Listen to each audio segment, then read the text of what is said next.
No matter how much we declutter and organize our home, life can get messy sometimes, and our home can easily get cluttered and disorganized again if we let it. So in this video, I want to share 10 of my daily habits for a clutter-free home. Hello there, welcome back to Simple Happy Zen. It's Vera, and over the last 6 years or so, we've decluttered our home many times. I haven't kept count, unfortunately, but I would say that we've gotten rid of at least 60% of our stuff, maybe even more. And this has invited a lot more simplicity into our home, and it's a lot easier to keep it clean and organized and clutter-free. If you've done some decluttering yourself, or maybe you're going through the process right now, then this video can help you to stay on track and keep your home free of clutter and easier to clean and organize on a day-to-day basis. The first habit I do is something I call twice a day, twice a year.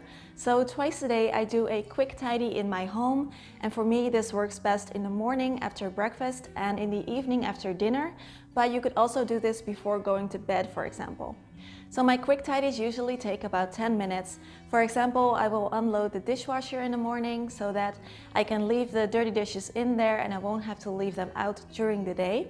I will also make the bed, I will fold the laundry if needed, and I will just walk around my space, seeing if things are left out and then just tidying them up. In the evening, I'll do a quick cleaning of my kitchen after making dinner and wipe down any surfaces. So the twice a year I do a declutter, and because I've already decluttered so many times before, twice a year is enough for me, but you could do it more often if you like. So I always do it at the end of summer and at the end of winter, and I will just go over my things and see if I've used them last season. So for example, after winter, I will go over my winter clothes and see if I've worn them at all. So this twice a day, twice a year works well for me to keep my home clutter-free and not let things pile up. And if you want more info about how to declutter your home, then I recommend watching this video right here, where I walk you through the process step by step. Second habit I do is I borrow things that I don't need to use on a regular basis. So I don't really like to have a lot of things in my home that take up space in case I might need them someday in the future. So if you don't need to have an item regularly, then see if you can rent it or borrow it from someplace and just return it after you're done using it. And if it turns out that you're wanting to use it more often, then you can always buy it later. Habit number 3 is communicating to people around you the type of gifts that you do want to receive and the type of gifts that you don't want to receive. And also just daring to declutter gifts that you've received in the past as well. If people want to give you a gift, then of course you appreciate their kindness and you don't want to hurt their feelings. But at the same time, if you keep getting gifts from everyone, it can be hard to keep your home clutter-free, especially if you have kids. So if you let people know what type of gifts you would like to receive, then it can actually help them to pick out something for you as well. For example, gift cards and consumables are both great because they don't clutter up your home and almost everyone enjoys using them. Number 4 of the clutter-free home tips is to be mindful of freebies. Don't bring things into your home just because they are free or because they were very cheap. If you can get a free mug, for example, just take a moment to think, do I actually like this mug? Do I want to bring it into my home? And if so, then great, you got a new free mug. And if not, then just don't take it. Habit number 5 is something I always do, and it works very well. So before bringing something new into your home, take a short moment to ask yourself, what effect will this thing have on my life? Will it contribute to something positive, or will it just add to my clutter or debt or to-do list?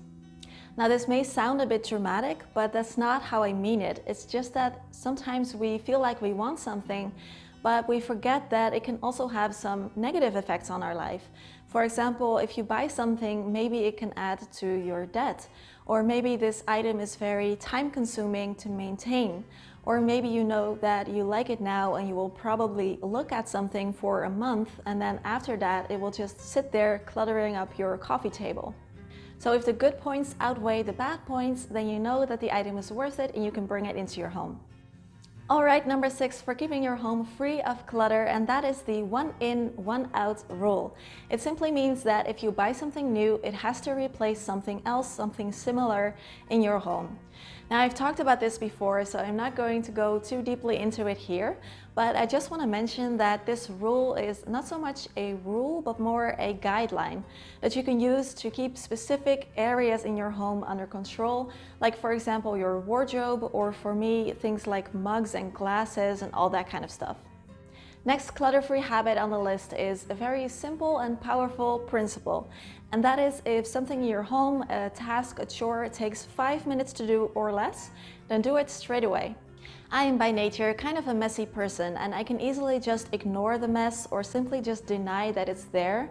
Especially if I'm busy, I just don't want to deal with it.